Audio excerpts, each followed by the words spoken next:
Welcome to the Clause YouTube channel. Together, we strive for a safer, secure, and more stable world.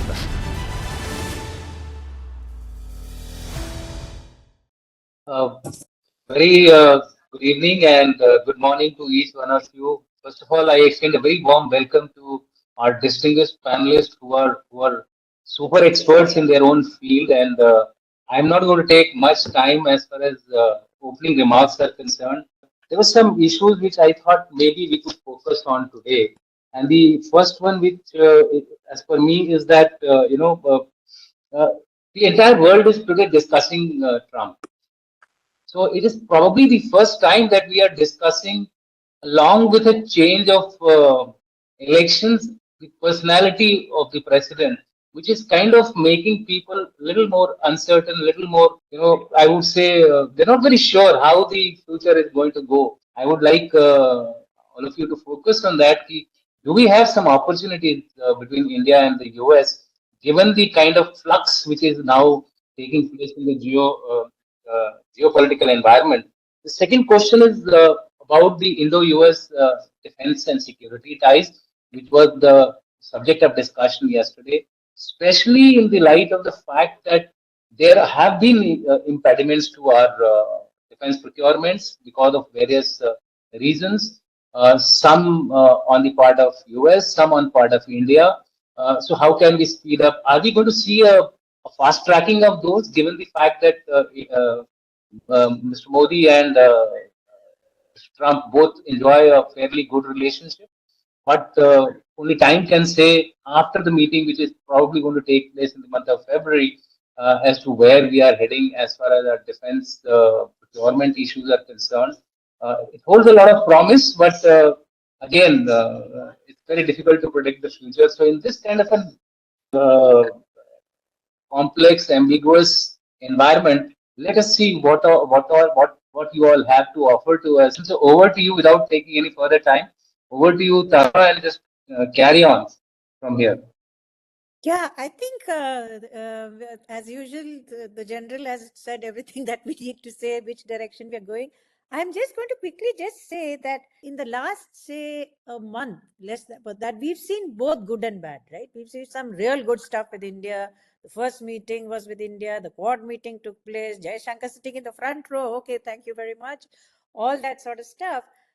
But we also, as we said, in fact, the trade, in fact, has gone up hugely. You're close, US-China neck to neck as far as trade is concerned. I hope Richard Rossow will talk a little more about that.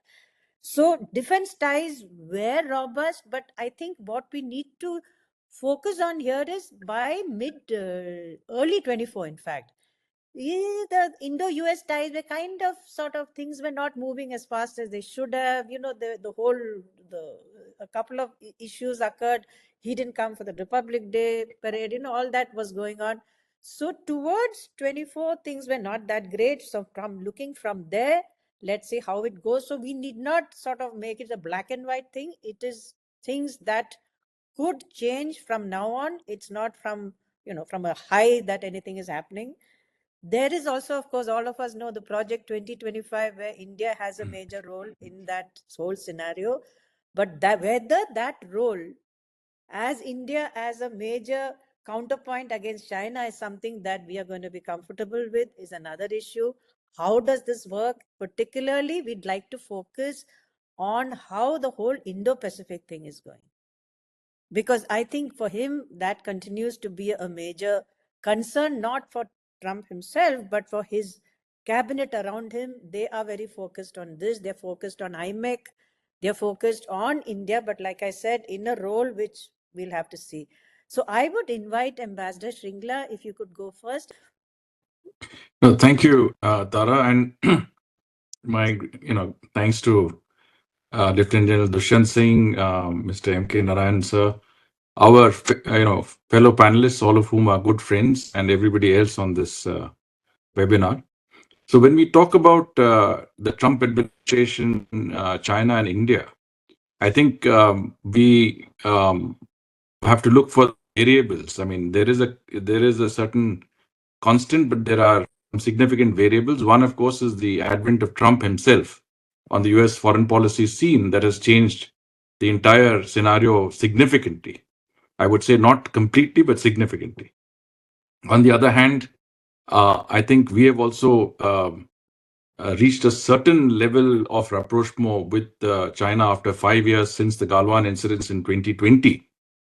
And that also is a variable. Now, I think to understand how the Trump administration would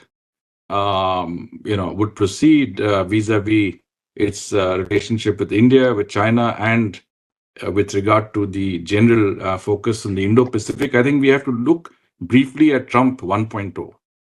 And I think here, of course, what I would say was that, the Trump administration followed a policy of a certain level of strategic assertiveness, so strategic assertion of sorts in which they followed a robust foreign policy, one of which was a strong bid to focus on China and in many senses to contain China's I would say very rapid sort of inroads that they were making with regard to a number of factors, whether it's defense or whether it is the economy. One aspect I think we all noted very significantly was the fact that he spoke about tariffs and then went on to impose unilaterally 25% additional tariffs on $360 billion of Chinese imports. So that was very significant. From our point of view, I think what is very significant is that it is Trump that revived a relatively moribund Quad. I mean, he started level meetings, then foreign minister level meetings, and then Biden took it that next step forward by starting a summit level engagement vis-a-vis the Quad. But I think what is noteworthy is that in his conversation with Prime Minister Modi, President Trump has referred to the Quad and the fact that the summit will take place in India later this year. So there is a certain continuity even in the Quad and the Quad summit. The nomenclature Indo-Pacific was, I think, really brought to the global lexicon by Trump when he changed the name of the Pacific Command in Hawaii to the Indo-Pacific Command. And then we saw that other countries also emulated the Indo-Pacific concept. I mean, Europe, the UK, Netherlands, a whole range of countries adopted an Indo-Pacific policy, Japan, Australia. So Indo-Pacific became a common reference, and by doing that, he brought in India and the Pacific within one sort of zone of consideration. And of course, I think from our point of view, and I'm sure Gen Murugan will speak on this, but focus on the defense aspects, increasing interoperability, the STA-1 tier status, which gave us more access to technology and other areas. Again, from a security and India-China standpoint, he supported us on counterterrorism, including when it came to China being obdurate in listing known terrorists in the UN Security Council's 1267 list, like Masood Azhar, and we pushed it through with strong US support. Disa will remember that, and I think we worked closely in many of these areas. So essentially, Trump 1.0 was a very robust manifestation of foreign policy vis-a-vis China, and very supportive of India in many senses. And we had our challenges, but I think you can safely say that the relationship is one that was very much tilted in our favor. Don't forget that Trump also stopped military assistance to Pakistan. Many presidents threatened to do it, but Trump actually went and did it. So that is the difference. Now in Trump 2.0, what are the signs? I think one sign is that much of his cabinet, or many members of his cabinet, are very strong in terms of their, let's say, positions on China. And they refer to as China baiters, whether it is Secretary Marco Rubio or whether it is NSA, Mike Waltz. They have strong views, and I think that is one factor that is there. The second, of course, is the legislation with regard to which Senator Rubio introduced earlier in his earlier incarnation last year, which seeks to have India as a notional member of NATO, which means that we would be given the same status as NATO in terms of defense equipment purchases, technology, and on the strategic side of things, which is positive.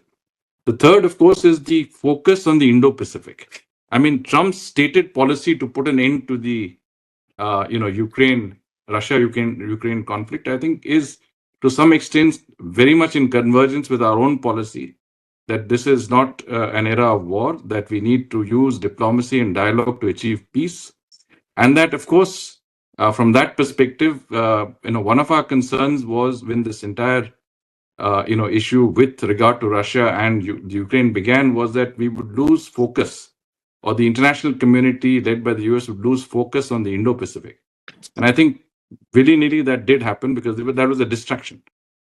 If Trump is successful in concluding a sort of a ceasefire in Europe as he did with the Middle East, I think one of the outcomes from our point of view would be that we would have a much greater focus on the Indo-Pacific and on China. And I think that is very good for us. So, the revival of the Quad, focus on the Indo-Pacific, that is there. And I want to just complete my intervention by bringing about two imponderables, which I would be very interested in getting the views of our other panelists on, which I think is important, is that will the Trump administration allow for strategic autonomy? Will they be a little more or more, I would say, specific when it comes to assertions of working more closely with the US on strategic and security-related outcomes?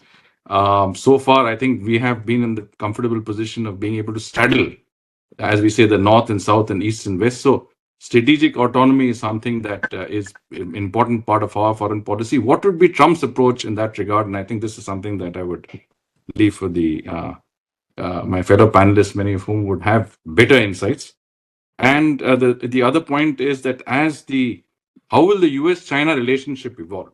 I mean, we see a mixed message when it comes from Trump. On the one hand, I think he has been very, very vociferous on high tariffs and the need to impose, from 60 to 100% enhanced tariffs on China, on the issue of China's assertiveness, etc. On the other hand, he's spoken of Xi Jinping as his friend, that he can work out a deal, that that he's reasonable. So there is there are both sides to it. Does it mean that there could be a deal, and a deal could lead to even a closer relationship? Where does that leave us? Where does that leave the Quad? Or does it mean that this level of intense, I would say, rivalry, if I can put it that way, the policy of containing China would continue, or would it be a bit of both? I mean, this is where I think we need to watch that space. I think these are two issues that are talked about a bit, especially the second point when it comes to India's strategic, I would say, concerns, is that where is the US headed vis-a-vis China? So I'll just leave it there, Tara, and we're interested in, of course, what you and others have to say. Thank you. Lisa, perhaps you could take these questions, these excellent two questions, within the time. Frankly, if you consider the fact that the Trump administration has only been in for 11 days, I think it's actually quite remarkable what's already happened on U.S.-India relations. Look, Secretary of State Rubio's first meeting as Secretary of State was with the Quad foreign ministers. He had bilateral meetings with all of the Quad foreign ministers.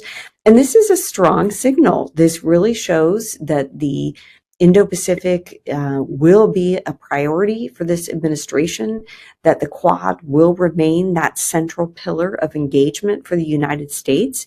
And of course, as Ambassador Shringla mentioned, the Quad was originally revived during the Trump administration. So it's not surprising that they will continue to invest heavily in this Quad mechanism. So I think the second major thing that has happened is the phone call between President Trump and Prime Minister Modi on Monday. And according to the White House readout of that call, they have discussed global security issues, reducing the U.S. trade deficit with India, including through President Trump has made clear he hopes to see Indian purchases of American military equipment. Now, how that will square with India's, Make in India and how that comes out, we've yet to see. But I think, it's significant that we're likely to see Modi visiting Washington within the next 2 months. So I think, with everything that's happening domestically, the fact that this early focus on India is happening is quite remarkable. And I think India is playing its hand smartly. Prime Minister Modi, senior Indian officials have learned from dealing with the first Trump administration. And I just remember, going way back to 2017 in the first Trump term, it was the former late Japanese Prime Minister Shinzo Abe, who was kind of seen as the Trump whisperer and really understood, how to make that connection and forge that relationship. Well, I think now we can safely say it's Prime Minister Modi that has taken on this mantle of sort of being, the Trump whisperer and understanding how to make that connection and have that relationship. And, as Tara was saying, the two leaders forged a very close relationship during Trump's first term. They are a lot alike. I think there's a lot of mutual respect there and mutual understanding. And that does, of course, facilitate the overall strategic relationship.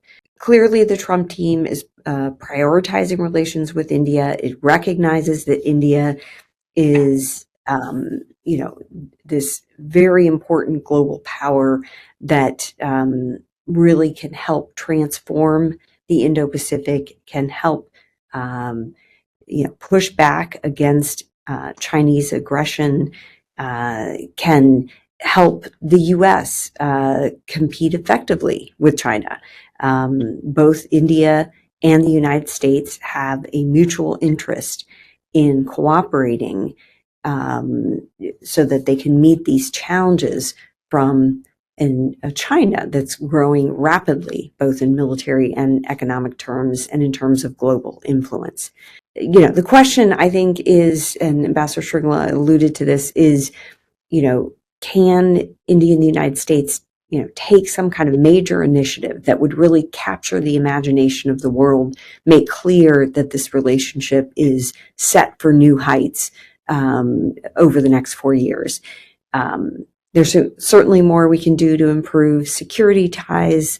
The first Trump administration was, very supportive of India during its time of crisis. 5 years ago, the India-China border crisis. I think that was appreciated in India and helped to, solidify that security relationship. But of course, there's far more that we can do now. And so hopefully we'll see investment in Navy to Navy cooperation, maritime security, seeing India being able to maintain that dominant position in the Indian Ocean region as China is increasing its influence and presence in the region. The technology front, I think, all signs point to a continuation of the ISET dialogue. It might be called something different. It might be repackaged, but, we have very capable officials, people like David Feith, who is NSC Senior Director for Technology, taking Tarun Chabra's position. He's somebody who's been, very involved in the ISET dialogue and the technology cooperation that we've seen. Somebody who understands how important that technology cooperation is between the U.S. and India. But, is there something that the two countries can do on AI? This is, the major issue that we're looking at right now. Is there something that we can push forward that would demonstrate that the U.S. and India really are cooperating on these issues of global impact? And And also, I think we can expect to see movement on the Middle East, I2U2, IMEC. These are issues that go hand in hand with the Trump administration's goals in the Middle East, with the Abraham Accords that the Trump administration is recognized for, really breakthrough initiative in the Middle East. So I can see, major movement on these types of issues. Now, when it comes to China, I think, we will see a fairly nuanced approach, because of President Trump's, personal engagement with President Xi. There's already been the phone call last Friday. Trump invited President Xi to his inauguration. Of course, the vice president showed up, not President Xi. The fact that President Trump has put out there he wants to visit China. This all points to a President Trump that wants to see an improvement in U.S.-China relations. He wants to make some kind of trade deal. But people like National Security Advisor Waltz, Secretary of State Rubio, and their advisors will be pressing these policies to ensure the U.S. can compete with China. So they're going to be pressing for more export controls, more restrictions on U.S. investments into China, more ways to develop alternative supply chains for critical minerals and technologies. They will be sending clear signals about U.S. willingness to defend Taiwan, which has already, of course, gotten Secretary of State Rubio into trouble in his dealings with China. But he's not going to be backing away from those strong positions. So we have to see how this sort of plays out. And we did have a similar situation in the first Trump administration. Many people forget, but in the first few years of the Trump administration, there was a tussle between some of the hawks like Vice President Pence or Secretary of State Pompeo, who were very skeptical of China. But then you had economic advisors like Secretary Mnuchin and Larry Kudlow and others who wanted to, have a economic deal with China, and were in touch with U.S. companies who that China-U.S. economic relationship was so important for. So I think we can expect, similar sort of battles being fought out in the interagency that we saw last time, but of course at a much more intensive level given all of the focus on China that we see. And I just want to make one comment on Ambassador Shringla's points on Russia and Ukraine.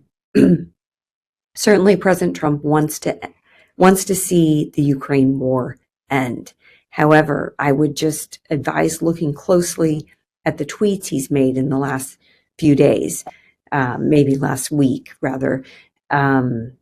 It's clear that he expects Russia to play a role when it comes to ending this war.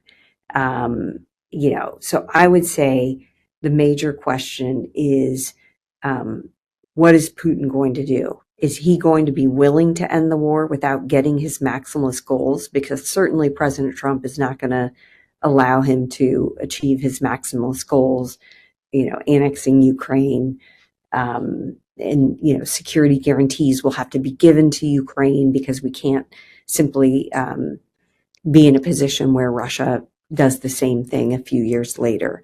And, President Trump recognizes that. I think he recognizes that he doesn't want to be the president that, hands a country over to Russia.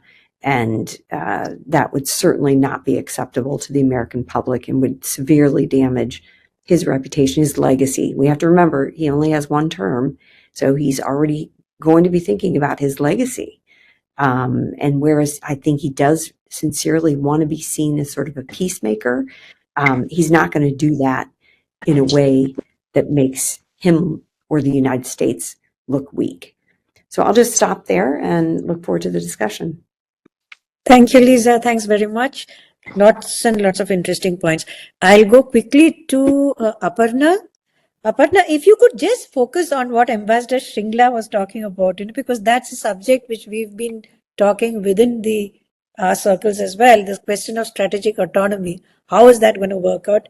Particularly given, supposing you have a SCO meeting or a BRICS summit, what kind of pressures would you see after that? That is one. And how will you work around that? And the fact that, as Lisa was saying, if the Ukraine deal is not going to go that easily as most people think, do you think that India could play a role eventually as a as a mediator? That's just 2 points. You can take up on any of them you like. It's good that you asked me to speak on something else, because everything Lisa said is what I would have said. I would have only added 2 points, one on trade and tariffs, which is going to be a big issue, and the second on immigration. Because Trump 1.0, India did not have an immigration problem. Not just the H-1B, the legal immigration, but even the illegal, which is about 725,000 to about 100,000 illegal Indian. And both trade, tariff and immigration are big for Trump 2.0. They are big domestically, and Lisa knows how well domestic politics impacts foreign policy. And so I have a concern on the immigration and trade front. But I'll tackle the question you asked, Taraji. And so, I would have started my talk saying that India's ideal world order is a multipolar world order, where India is able to retain strategic autonomy. India's challenge is going to be 3 things. One, this is a return of great power politics. It is a great return of great power politics, not just like the Cold War, because in the Cold War, the United States was stronger economically and militarily. And the Soviet Union, while having military strength, wasn't as powerful economically. Today, however, the 2 countries which are involved in great power politics, China is very strong economically, militarily, and technologically. It's not like the Soviet Union was in the Cold War. So the US has a stronger rival at a time when the United States is not as strong economically, though it is still strong militarily and technologically. So the challenge is going to be faced by all middle powers in the world. It's not a question of choosing sides. It's a question of when 2 elephants fight, the grass gets cumbled in between, and all bushes get hurt as well, get damaged as well. And so countries will need to pick and choose, and sometimes will be forced to do things they may not have wanted to do, if only to avoid coming in the limelight, coming in direct focus of either of the 2 countries. So let's say, based on what Lisa said, which is accurate, that there are these 2 camps within the US government, on the China hawks and the China realists, those who would like to say, accept the fact that China is, economic and militarily powerful, let's just balance and manage our, our relationship with China, versus those who want to push back against China. Where does India and where do the other countries come in this?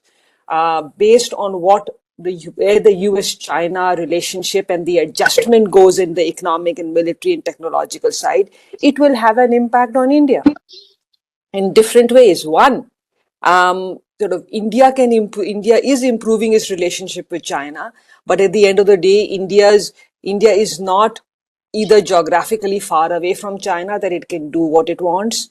2, unlike the US, India, China have a territory issue, and India doesn't have the economic or military might to stand up to China. So if the China realists win the debate within the United States, then India's strategic autonomy will help India, because India's building up its economic and military muscle will help it in the long run. But I am concerned, and my concerns and I'll throw them back as questions to everybody to think about. One,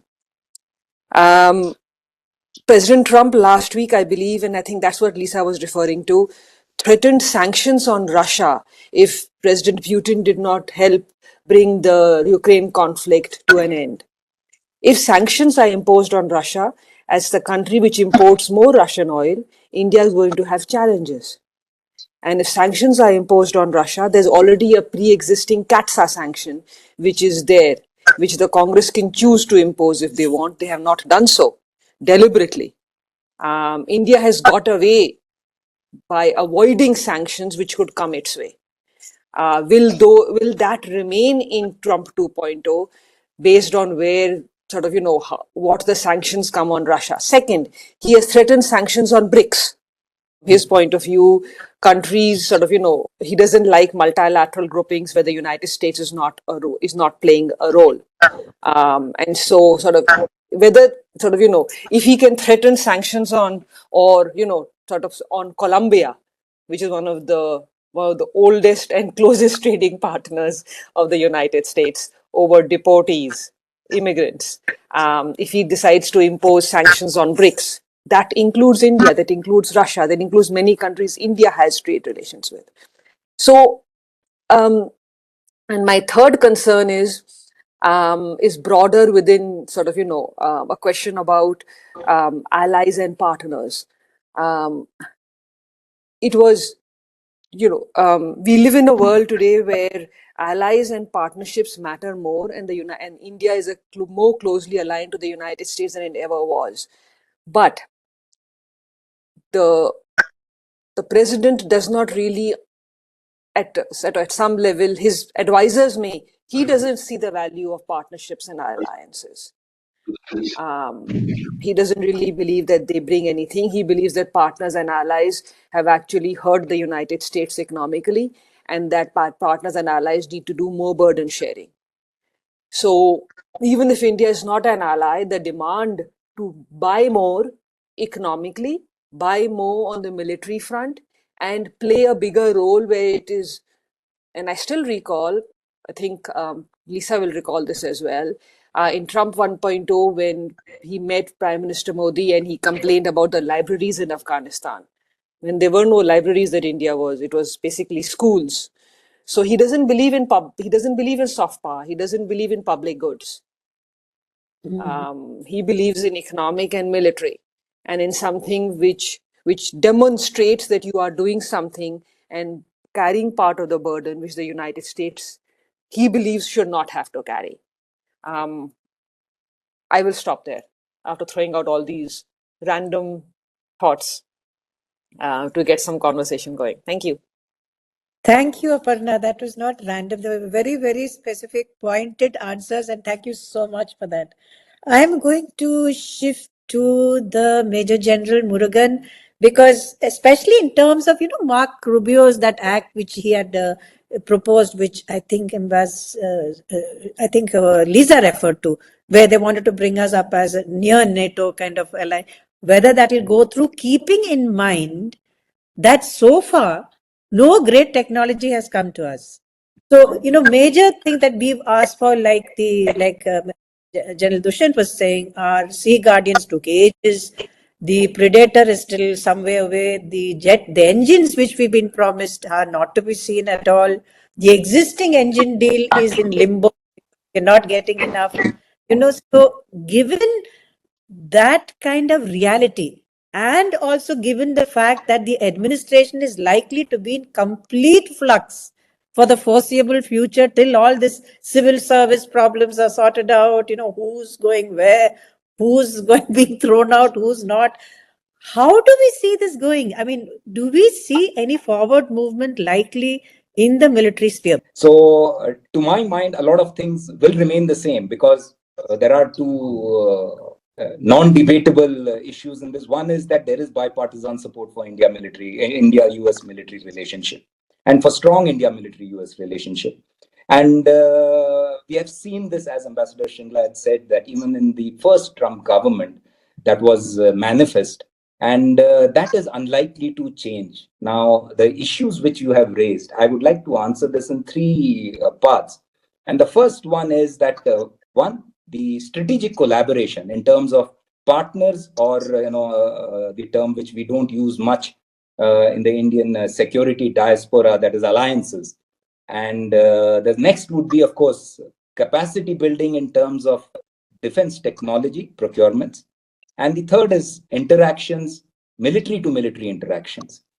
So coming to the first one, which has already been covered, as far as the strategic collaboration goes, The main one which the US looks at is the Indo-Pacific and the Quad. The problem in this is, to my mind, is that our relationship with China from a security point of view is on the land borders.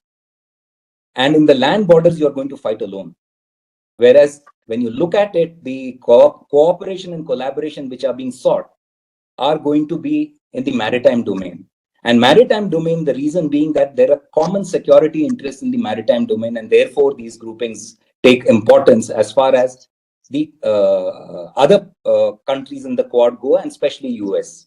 As far as the Indian response, as you said, near NATO status, we as it is do not want to be, to my mind, from a security perspective, to be classified as an alliance partner and to be classified into the grouping of NATO or a formal Quad partner in terms of carrying out those activities which are expected from us in terms of the US focus on in the Indo-Pacific, joint patrols, freedom of navigation movements.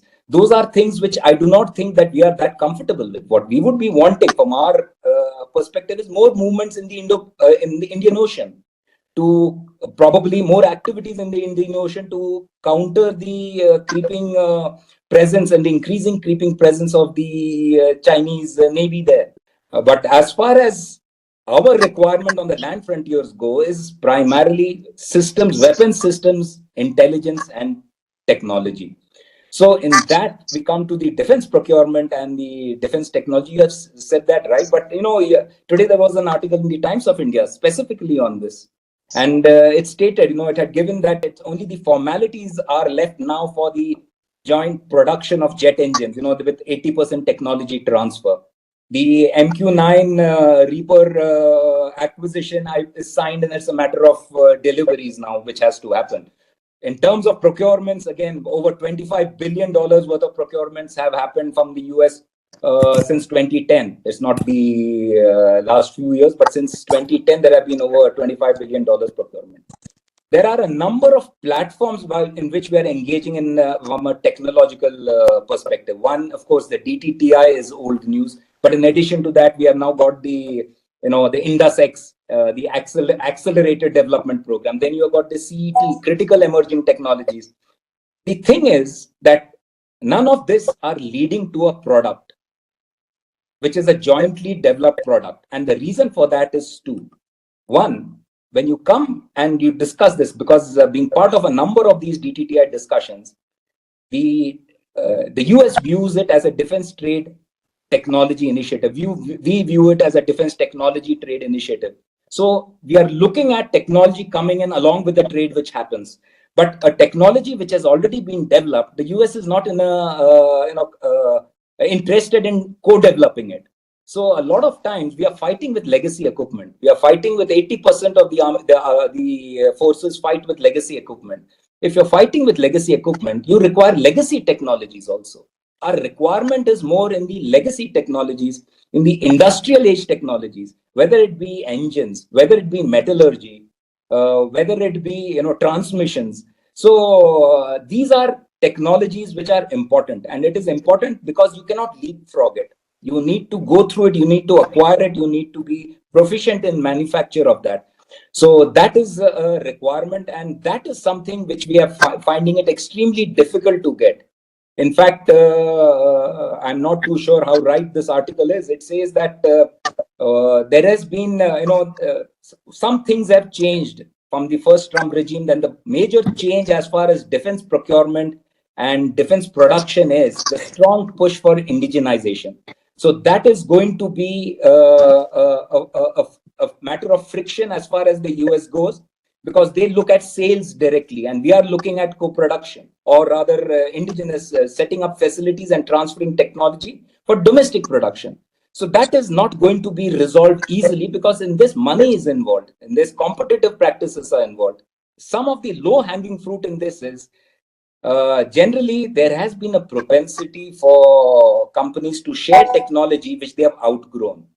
So I would feel that those low-hanging fruits need to be grasped. So that is one thing which I would say that we would have to identify those. We are unlikely to get. If you want systems, I am sure with the lower entry barriers as far as technology goes, which has happened in Indo-US relations, you will get the systems. But whether we want systems as flyaway kits and just being assembled here, or would we want to make it? That is the point where there are going to be departure in views. So I'm not too sure this is going to get hastened up in this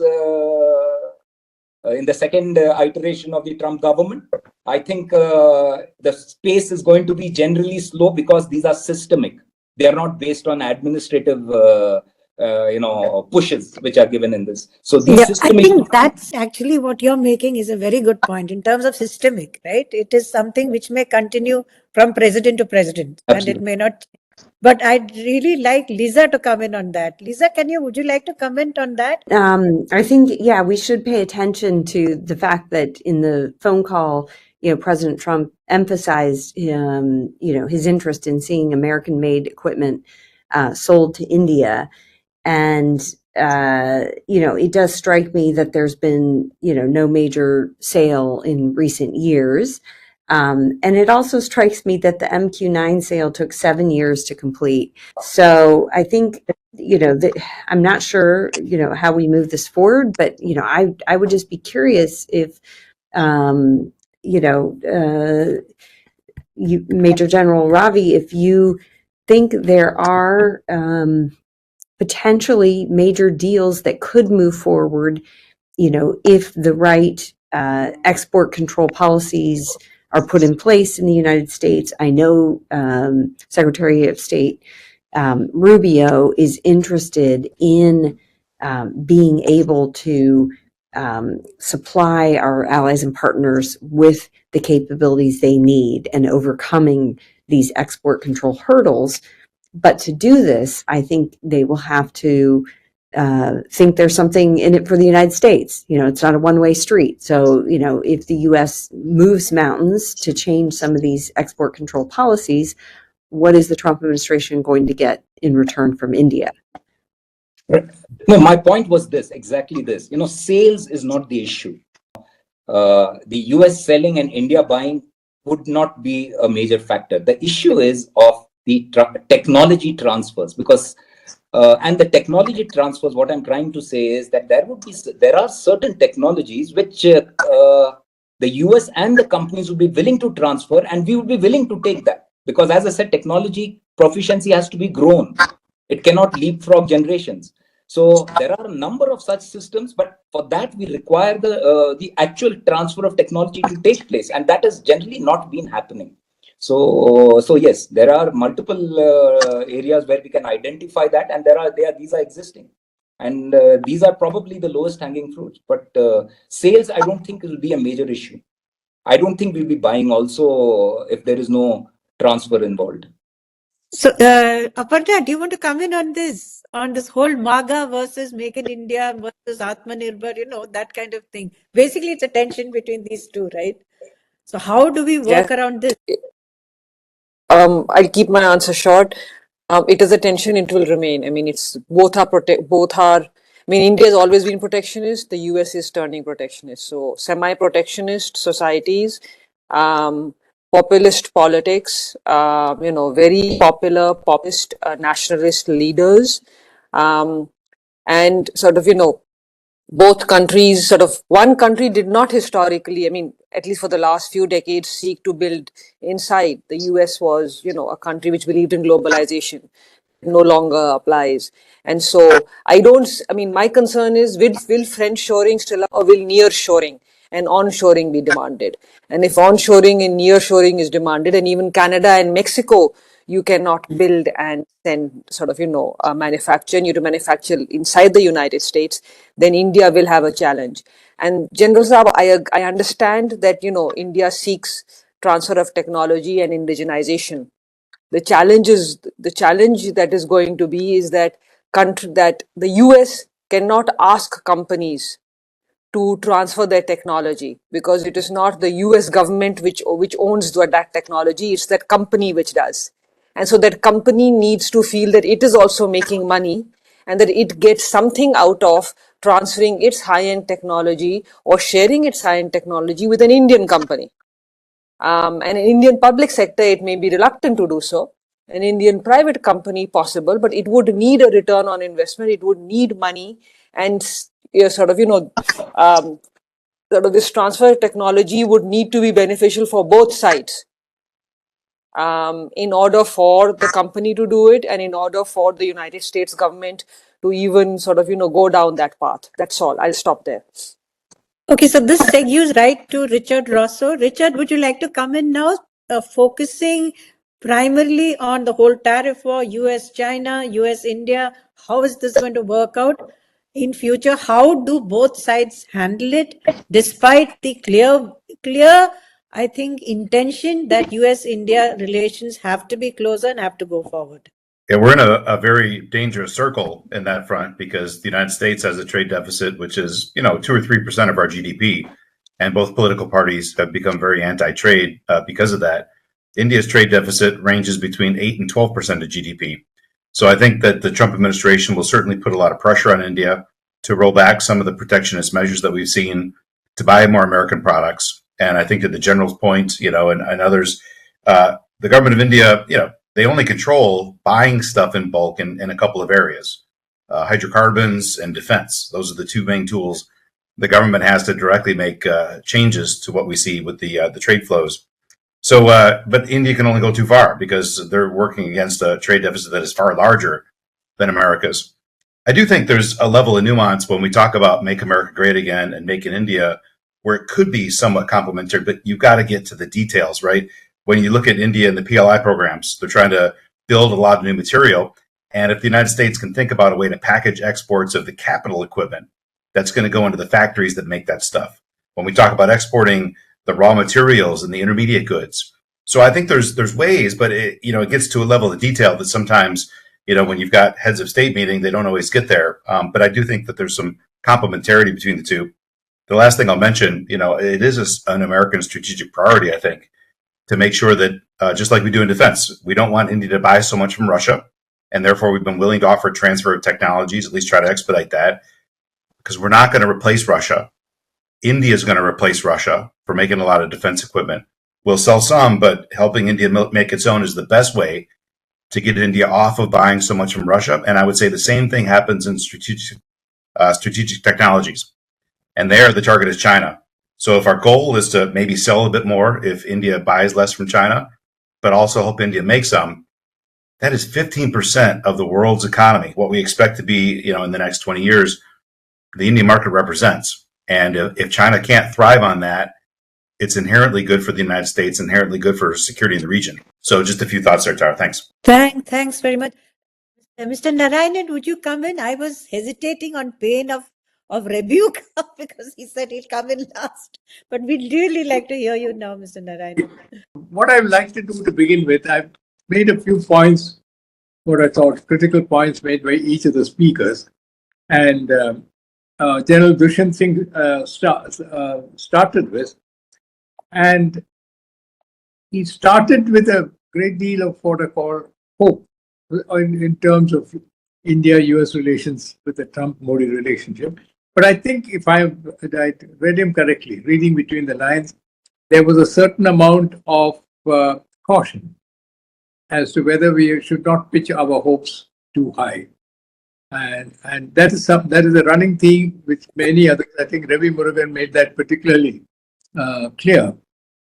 And the point is that perhaps because we are discussing in the context of relations and Lisa is here, there's a general trend of being trend of favoring very close and very warm relationship between India and the United States.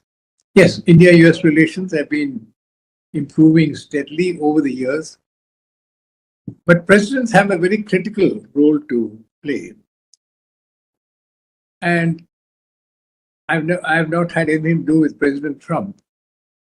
But whatever you read about what he has done in the past, whether we believe, I find that he is a firm believer in a transactional relationship.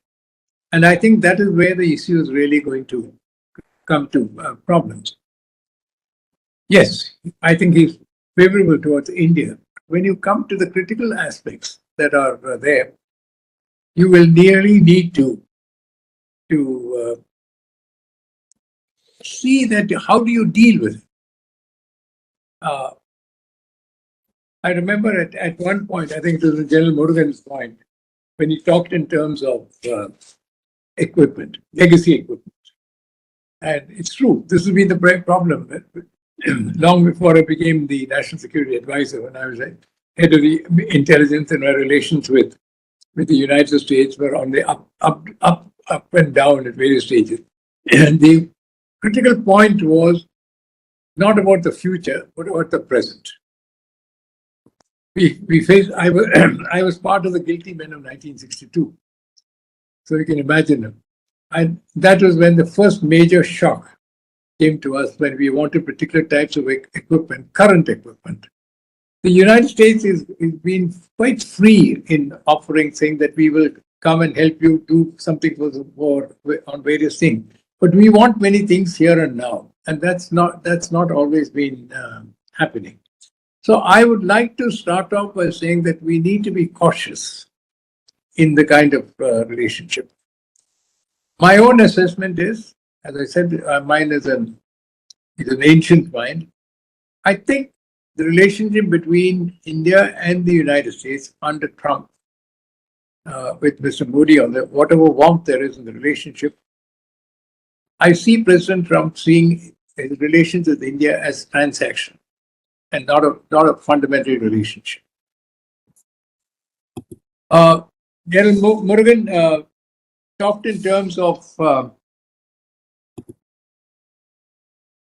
about legacy equipment and how the US, when it comes to that point, is always unwilling to go beyond a particular level kind of thing. You will, to overcome that, you will need presidential intervention. Mm-hmm. And I say this with regard to, yes, there have been, the India-US nuclear deal is clearly an example where the United States went out of the way. I mean, whatever work we on the Indian side did, I was the pointsman for the deal. I can say that President Bush managed the entire relationship, and he had a great deal of faith in Prime Minister Manmohan Singh. But it required a president not merely making, statements, but intervening at every stage. There were 11 times when the president overruled the State Department and the Department of Energy, wherever there was a case. So, do we have that kind of a relationship with Trump? And can you have that kind of relationship with Trump? Because he's an entirely different person. So I would like to say that at the bottom line, I think in our relationship with under President, when US is under President Trump, would be transaction. I don't think that he's a great India lover in many ways. When President Obama was there, and it was a revelation to see the way he dealt with Prime Minister Manmohan Singh. These are people who had fundamental interests in India and sort of strengthening India and building. And I would say, is President Trump a person of that kind? My feeling is that he is not. And I don't know whether Mr. Rossow or Lisa will say something to the contrary. And I'm not saying this in a spirit of criticism. That's how he is. That's how he is accountable. And to that extent, I would say that irrespective of what he has said about Russia and whatnot, I think that he will strike a deal with Russia on Ukraine. Something I don't think any other US president would be willing to do, because it's transaction. He'll want something in return if Putin is willing to go. And since I've met President Putin on several occasions, he's another great deal maker. So it's not beyond the realm of, and he doesn't have a parliament, or he doesn't have a critical group beyond to that. So I think these are two transaction makers on this.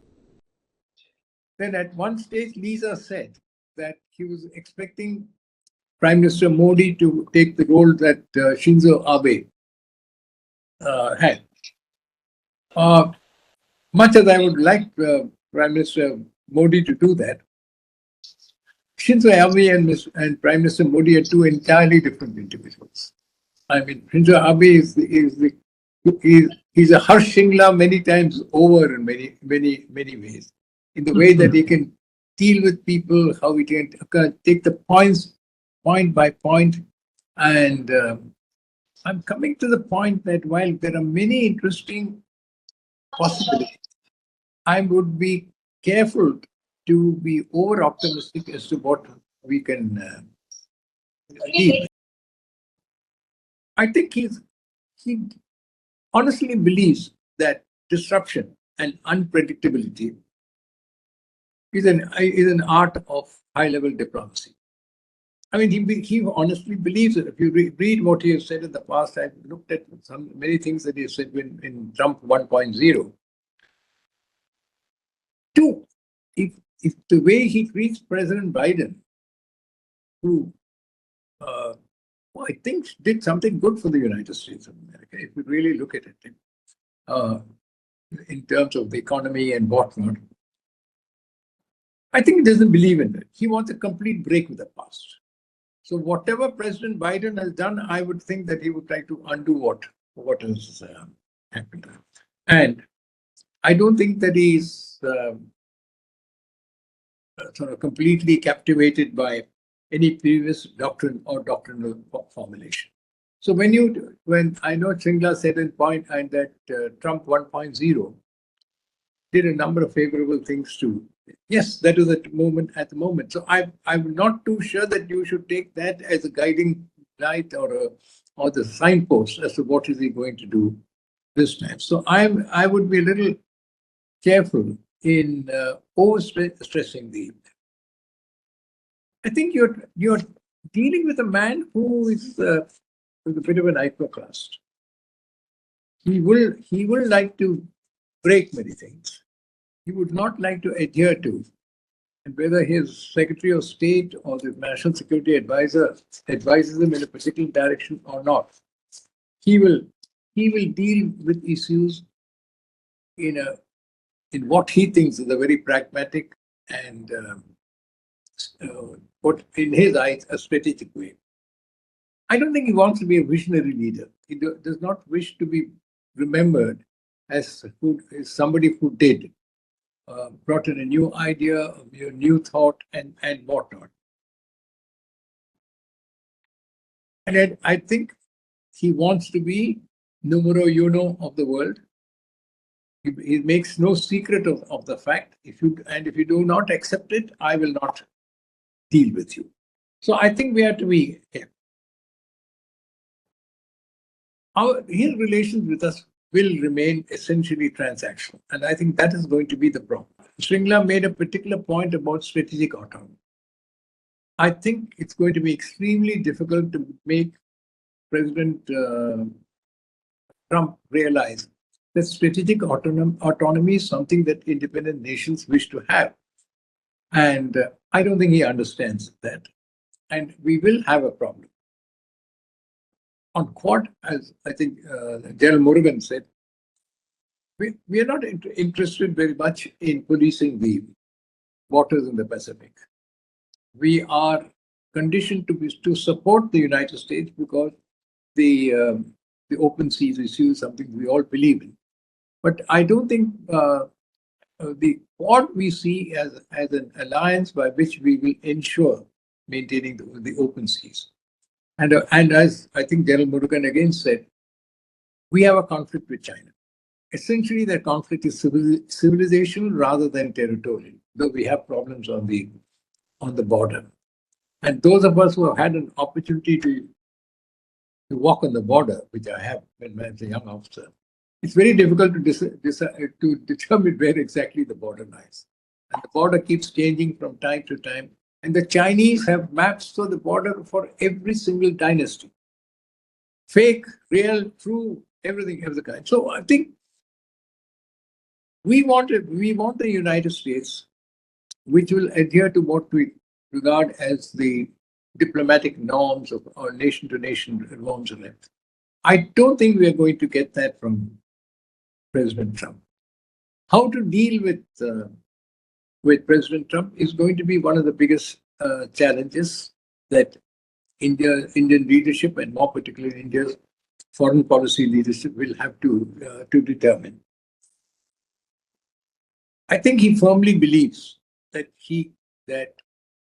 what he says is right, and if you don't agree with me, I think you're not him. So what my reading of the discussion today has been is that we need to do re-verify our own thoughts and processes. We need much more concrete evidence that Trump is really interested in India's future relationship with it in the same manner that we have with the United States. I think at the moment, China is his enemy number one. But the Chinese are astute. They have dealt with countries globally over generations. And I'm sure that they will find a way to deal, because he's not a strategist, but as I said, he's a transactional expert. I think the Chinese will probably make better amends, or whatever you like to call it. So I think we are not in an easy place. I mean, India will have to deal with, as I said, India and China will always remain enemies. It's not the border dispute that is the enemy. It is a question of who is going to be the number one country, definitely as far as Asia is concerned. And so that is one. But with the United States, the seas around the South China Sea and the East China Sea, etc., kind of thing, and to some extent, trade issues will be there. I do feel that China will find a way to meet the demands of a transactional Trump, and whereas we will find it.